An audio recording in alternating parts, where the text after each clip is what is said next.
kita yang ketiga. Nah, untuk pemateri kita yang ketiga ini kita import teman-teman jauh-jauh dari Korea Selatan, teman-teman. Ini ada Kak Pujianti Donoata. Nah, Kak Puji ini berasal dari Kupang. Beliau ini sangat luar biasa. S1, S2, S3-nya itu bidang fisika, teman-teman. Tapi tenang, malam ini kita tidak akan bahas tentang fisika kuantum. Tidak. Nanti malam ini Kak Puji akan bahas tentang kecukupan data, teman-teman. Jadi kalau biasanya kita suka bilang cukup, cukup tidak ya belajarnya ya. Ini semoga malam ini materinya cukup untuk bisa memperlengkapi teman-teman menghadapi TBS nantinya. Oke. Uh, untuk Kak Puji, selamat malam. Annyeonghaseyo, teman-teman boleh bilang annyeonghaseyo buat Kak Puji. Waduh. Oke, Kak Puji. Halo, Kak. Oke, Ini suaranya jelas, terdengar. sangat jelas, sangat Oke, oke. jelas terdengar, Kak Puji. Halo Oke, semuanya. selamat malam, Chun Chanigeo, Kak Puji. Wah, dikit-dikit saya bisa ya, bisanya kok dikit-dikit. Oke, saya persilahkan Kak Puji untuk 30 menit ke depan untuk sharing dengan teman-teman tentang materinya. Silakan Kak Puji. Baik, makasih banyak Kak. Dan salam pertemuan, perjumpaan teman-teman semua. Saya izin share screen dulu. Oh, sebentar nih. Ya.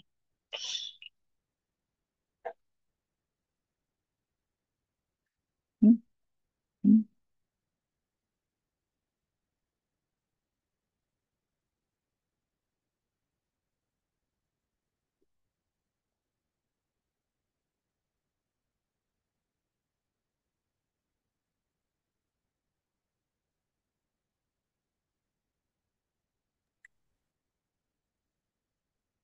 sharing.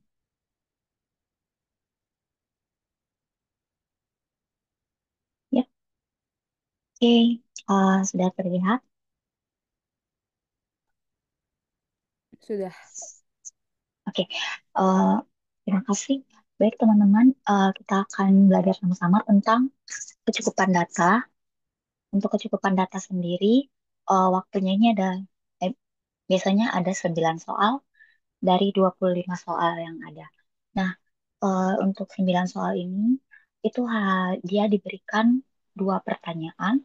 Pertanyaannya itu satu dua pernyataan, sorry, pernyataan pertama dan pernyataan yang kedua. Nah, untuk menjawabnya itu ada pertanyaan satu saja cukup, tapi pertanyaan dua tidak cukup itu menjawab pertanyaan. Terus yang option B-nya itu pernyataan dua cukup, pernyataan satu saja tidak cukup. Option C-nya itu pernyataan satu dan pernyataan dua bersama-sama cukup. Option D-nya itu pernyataan satu cukup, pernyataan dua cukup. Terus option E-nya itu pernyataan satu dan dua itu sama-sama tidak cukup untuk menjawab pertanyaan. Untuk lebih jelasnya, kita bisa langsung ke sini. Nah, untuk option A sendiri, teman-teman bisa lihat, dia dibilang bahwa pernyataan satu saja cukup, tapi pernyataan dua tidak cukup. Maksudnya apa? Maksudnya kalau kita melihat sebuah pertanyaan dengan dua pernyataan, kita cukup baca pernyataan satu, kita sudah bisa jawab pertanyaannya. Tapi kalau kita cuma lihat pernyataan dua, maka jawabannya itu belum pasti. Contoh soalnya bisa kita baca sama-sama, misalnya, apakah Budi lebih tinggi dari Andi? Pernyataan satu, tinggi Budi 170, tinggi Andi 160. Berarti kita sudah bisa mengetahui jawabannya bahwa, oh, berarti memang Budi lebih tinggi dari Andi. Maka pernyataan satu saja sudah cukup. Kalau kita baca pernyataan duanya, Budi duduk di kursi paling depan. Artinya sebenarnya kita tidak perlu jawaban pernyataan yang kedua ini. Dan pernyataan dua ini tidak ada hubungannya. Berarti yang dua ini kita coret. Berarti jawabannya itu A, pernyataan satu sudah cukup, pernyataan dua saja tidak cukup. Kalau kita pakai pernyataan dua tanpa pernyataan satu, maka kita tidak bisa menjawab eh, pertanyaannya. Untuk option pilihan B, pernyataan dua saja cukup, pernyataan satu saja tidak cukup. Ini artinya ini kebalikannya dari option A. Misalnya ada sebuah pertanyaan, apakah Dina sudah makan siang? Pernyataan satunya, Dina bawa bekal dari rumah. Kita belum tahu, tidak pasti apakah dia sudah makan atau dia tidak makan. Terus pernyataan dua, Dina bilang tadi di kantin dia sudah makan siang. Berarti pernyataan dua saja ini sudah benar, sudah cukup tanpa pernyataan satu. Artinya kalau kita jawab lihat hanya satu pernyataan, maka kita bisa lihat yang pernyataan satu, kita tidak tahu jawabannya apakah iya atau tidak. Tapi pernyataan dua saja sudah cukup tanpa harus ada pernyataan satu. Maka itu jawabannya ada di pilihan B. Untuk melihat option C ini pernyataan satu dan dua sama-sama cukup untuk menjawab pertanyaan. Jadi, artinya kalau kita lihat pernyataan satu saja, itu belum cukup menjawab. Tapi kalau kita gabung pernyataan satu dan pernyataan dua, berarti baru kita bisa jawab pertanyaannya. Contoh soalnya, apakah Tony bisa lulus ujian? Pernyataan satu, nilai Tony 65. Kita tidak tahu batas kelulusannya berapa, tapi kita lihat pernyataan dua, nilai batas kelulusan adalah 60. Tapi kita tidak tahu nilai Tony berapa. Nah, tapi kalau kita bisa gabung pernyataan satu dan dua, kita bisa jawab pertanyaan ini. Pernyataan satu, nilai Tony 65. Kita gabung dengan pernyataan dua, standar kelulusan 60. Berarti sudah cukup. Kita tahu kalau Tony lulus ujian. Gitu. Itu option C. Lalu untuk option D, pernyataan satu cukup, pernyataan dua cukup. Artinya satu pernyataan saja sudah cukup dan benar, dan pernyataan dua juga sudah cukup dan benar. Kita boleh pakai pernyataan satu ataupun pernyataan dua. Contohnya, apakah Rina lulus ujian? Pernyataan satu nilai Rina 90, batas kelulusan 70. Sudah benar, Rina lulus. Pernyataan dua, guru bilang Rina termasuk siswa yang lulus. Sudah benar, Rina lulus. Berarti kalau kita tidak pakai pernyataan dua pun, kita bisa jawab. Tapi kalau kita tidak pakai pernyataan satu pun, kita bisa jawab. Maka itu option yang benar adalah option D. Kita pilih ini. Nah, yang terakhir option E, pernyataan satu dan pernyataan dua tidak cukup untuk menjawab pertanyaan. Artinya, walau kita sudah gabung, walau kita sudah lihat, walau kita sudah baca, tapi sama-sama kita tidak bisa jawab pertanyaannya. Contoh, apakah Pak Yunus datang ke rapat? Pernyataan satu, Pak Yunus tidak ada di ruang guru. Kita tidak tahu. Lalu, pernyataan dua, rapat diadakan pukul 13. Kita tidak tahu tentang Pak Yunus ini.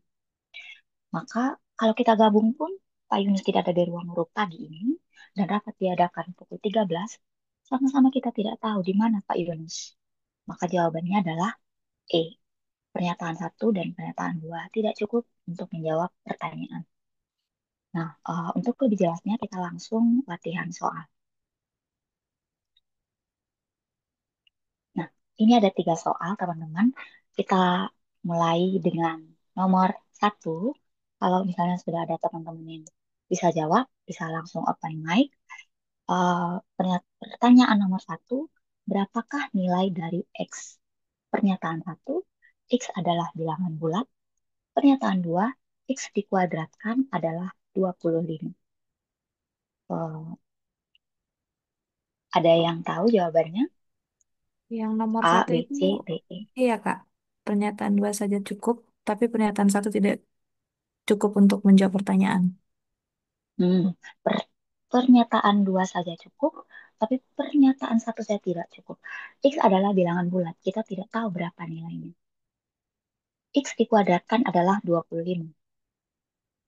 Apakah cuma 5 saja yang dikuadratkan 25? Ternyata, kalau kita tulis sini, X kuadrat sama dengan 25. Berarti eh, akar dari 25 ya, sama dengan X. Sedangkan akar dari 25 itu bisa min 5, bisa positif 5. Ya kan? Nah, tapi kita tidak tahu yang dia maksud ini bilangan bulat apa. Apakah bilangan bulat positif, apakah bilangan bulat negatif. Terus X dikuadratkan adalah eh, 25. Apakah dia min 5 ataukah dia positif 5? Kita tidak tahu. Jadi jawabannya adalah E. Pernyataan satu dan pernyataan dua tidak cukup untuk menjawab pertanyaan. Kecuali pernyataan satunya adalah dia bilang X adalah bilangan bulat positif atau X adalah bilangan bulat negatif. Kayak gitu. Oke, clear?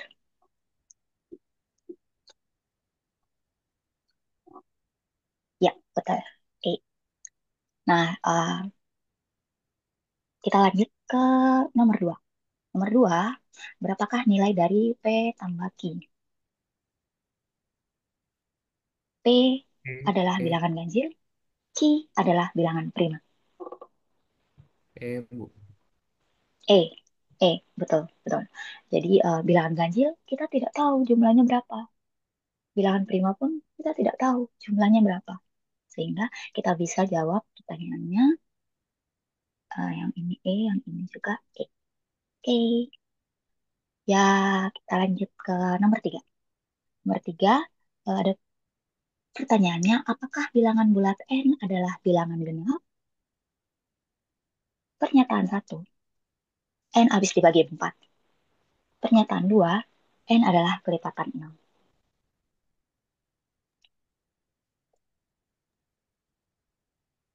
D Ini kayaknya, ada Kak. jawab D, D, D. Oke, jadi D itu pernyataan 1 saja cukup dan pernyataan 2 saja cukup. Jadi kalau kita jawab N habis dibagi 4, sudah pasti dia adalah bilangan bulat. Terus N adalah kelipatan 6, juga juga pasti dia adalah bilangan eh, genap. Sorry, sudah pasti dia adalah bilangan genap. Jadi boleh pernyataan 1 saja, boleh pernyataan 2 saja. Berarti jawabannya adalah D. Oke, sudah semakin terlatih. Kita lanjut ke nomor 4. Ya, nomor 4. Hmm, ternyata pertanyaannya, berapakah harga satu buah apel? Harga satu buah apel dengan pernyataan harga satu buah apel adalah 2 kali harga satu buah pisang. Dan pernyataan yang kedua, harga 2 buah apel dan 3 buah pisang adalah 21.000. Kalau ini C. jawabannya C, C, C. D, Oke, Ibu. sudah pada bisa. Jadi kalau kita hanya pakai nomor satu saja, kita tidak tahu, belum cukup. Tapi kalau kita gabung antara satu dan dua, berarti kita sudah bisa jawab. Nah, teman-teman bisa langsung jawab pertanyaan nomor 4 ini tanpa harus dicakar, dihitung, tanpa harus dihitung. Karena teman-teman pakai langsung dipikir saja, kita langsung bisa tahu kalau, oh, ini kita belajar di SMP waktu itu. Atau kita tadi belajar barusan di pemateri yang sebelumnya. Kayak gitu. Jadi tanpa menghitung apapun, kita langsung bisa jawab. C. Oke, kita lanjut ke nomor 5. Berapakah rata-rata nilai 3 ujian matematika siswa X? Pernyataan 1, rata-rata 2 ujian pertama adalah 80. Pernyataan 2, nilai ujian ketiga adalah 85. Jawabannya D, nomor Ibu. 5 C juga, Kak. Oke, C, oke, Kak. oke, itu sekali. Jadi em, kita kalau pakai pernyataan 1 saja belum cukup karena belum ada nilai ujian yang ketiga. Tapi kalau kita gabung dengan pernyataan 2, kita sudah bisa tahu eh, jumlahnya berapa tanpa perlu kita hitung lagi, oh nilai 1 tambah 2 tambah 3 bagi 3 tidak perlu, karena kita cuma butuh jawabannya saja. Berarti benar ini jawabannya juga six. Oke, kita lanjut ke pertanyaan nomor 6. Pertanyaan nomor 6, apakah X lebih besar dari 0? Pernyataan 1, X pangkat 3 sama dengan 27. Pernyataan 2, X pangkat 2 sama dengan 9. Oke, D. ada lagi? Yang lain? D. Yang lain? A. A. E, Oke, Ibu. ada D, ada A. Kita lihat. Apakah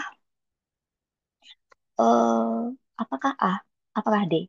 X pangkat 3 sama dengan 27, maka kita sudah tahu nilai X-nya berarti eh akar 3. pangkat 3 dari 27 berarti sama dengan 3. Kita udah tahu bahwa dia adalah satu bilangan saja. Tunggal positif, lebih besar dari 0. Sedangkan Yang kedua, X pangkat 2 sama dengan 9 berarti akar pangkat 2 dari 9 ini bisa positif 3, bisa juga negatif 3, ya kan?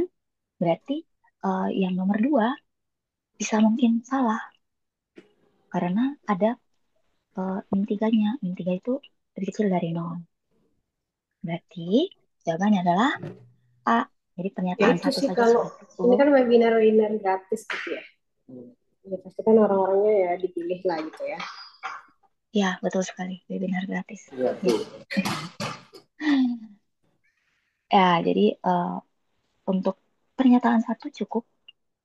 Kita sudah tahu kalau dia lebih besar dari nol. Sedangkan pernyataan dua saja itu tidak cukup. Kenapa? Karena di pernyataan dua tuh ada akar pangkat 2 dari 9 itu ada positif 3, ada negatif 3. Jadi negatif 3 ini lebih kecil dari nol. Sehingga untuk menjawab untuk pernyataan 2 sendiri dia tidak cukup. Tuh, jadi jawabannya adalah A. Oke, the next nomor 7. Diketahui 600 orang petani desa A menanam padi atau jagung. Pernyataan nomor 1, sebanyak 150 petani tidak menanam padi. Dan pernyataan nomor 2, sebanyak 350 petani tidak menanam jagung. Untuk ini, D. Yang D, lain, Ibu. kok bisa D? Saya malah Yang Bu. E, E, yang lain, Kak. E. Oke, oke, oke. Jadi, eh kalau D, pernyataan satu cukup, pernyataan dua cukup. Salah satu saja sudah cukup. Jadi, em,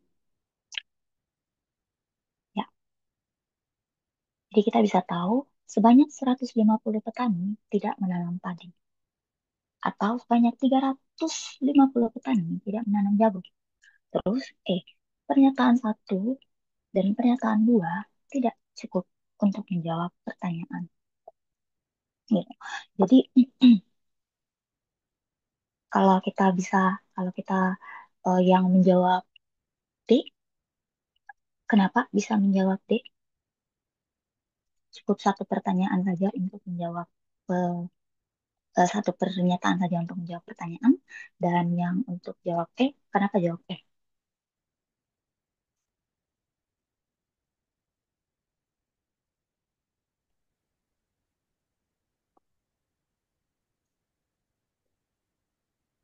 Mungkin dua informasi Itu di nanti. satu dan dua itu kalau dihitung semua juga tidak mendapat keterangan 600 orang petani desa menanam padi atau Mhm, jagung.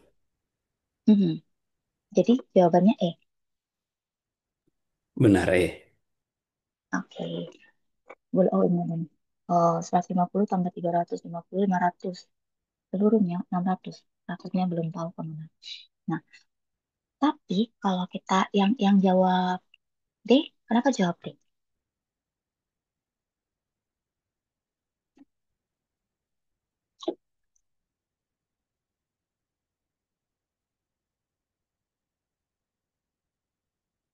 Jawab-jawab aja. Nah, jadi 600 orang petani desa menanam padi atau jagung. Jadi eh, dia pakai atau. Jadi ada yang Jawa, ada yang tanam padi atau ada yang tanam jagung. Tidak ada yang menanam keduanya ataupun tidak ada yang tidak menanam keduanya. Oke, atau jagung. Jadi mau 200 padi kayak 200 jagung kayak terserah. Nah, jadi sebanyak 150 petani tidak menanam padi. Berarti yang 150 petani yang tidak menanam padi, dia sudah pasti menanam jagung, ya kan? Yang berikutnya, 300 petani tidak menanam jagung. Berarti 350 petani tidak menanam jagung itu, dia sudah pasti menanam padi. Oke, jadi pernyataan satu saja cukup dan pernyataan dua juga cukup. Gitu. Jadi jawabannya adalah D. Oke, apakah sudah jelas?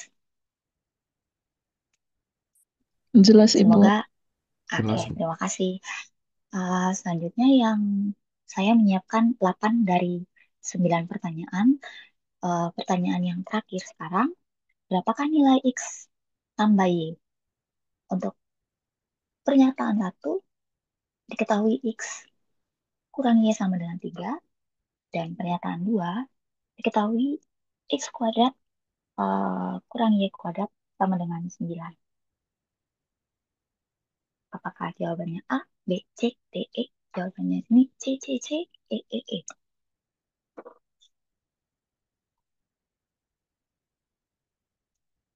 Kenapa menjawab C dan kenapa menjawab D? Oh, C, kalau C, yang C, C, dia C, menjawab E. yang C. Kenapa C? Kalau yang pernyataan satu itu kan X kurang Y sama dengan 3 itu kan belum cukup untuk mendapat X plus 1. Terus pernyataan 2 X kuadrat dikurang Y kuadrat itu pun kalau dipecahkan belum cukup. Karena kalau dipecahkan itu kan X kuadrat dikurang Y kuadrat jadinya X plus Y dikali X min Y sama dengan 9. Nah, kita belum, karena di sini informasinya kurang, jadinya kalau digabungkan dengan pernyataan satu, didapat X min Y-nya kan 3. Jadi X plus Y itu 9 dibagi 3, jadi hasilnya 3. Maka jawabannya C. Oke, berarti kita tahu bahwa X plus Y sama dengan 3 kalau kita menggabungkan pernyataan satu dan pernyataan 2. Ya, someone yang menjawab E,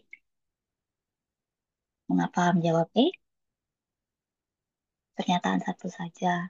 Pernyataan satu tidak cukup, pernyataan 2 juga tidak cukup. Nah, jadi betul ya, jadi jawabannya itu C. Untuk case ini, X kuadrat kurang Y kuadrat, ini nanti kita pecahkan menjadi ini. Nah, jadi ingat-ingat. Tinggal kita masukkan ke persamaan ini, betul tadi jawabannya. Oke, sehingga jawaban yang benar adalah C. Baik, teman-teman, dari 9 dari 8 dari 9 pertanyaan sudah teman-teman bisa jawab. Jadi saya berharap kayaknya ini tidak terlalu sulit. Teman-teman bisa terus berlatih em, untuk meningkatkan konsentrasi. Karena ada 9 dari 25 ini. Gitu. Jadi ini cukup untuk berkonsentrasi saja. Apalagi ya? Ya, untuk menjawab 9-9-nya. Oke, terima kasih banyak. Dan semoga sukses. Untuk materi yang ini, teman bisa akses di alamat web saya, terus nanti ambil di bagian download. Terima kasih banyak, dan semoga sukses. Saya kembalikan pada moderator. Oke, terima kasih Kak Puji, sangat padat dan jelas. Terima kasih untuk pemaparan yang luar biasa. Saya lihat tadi banyak teman-teman yang berinteraksi. Saya coba tinggalkan layar beberapa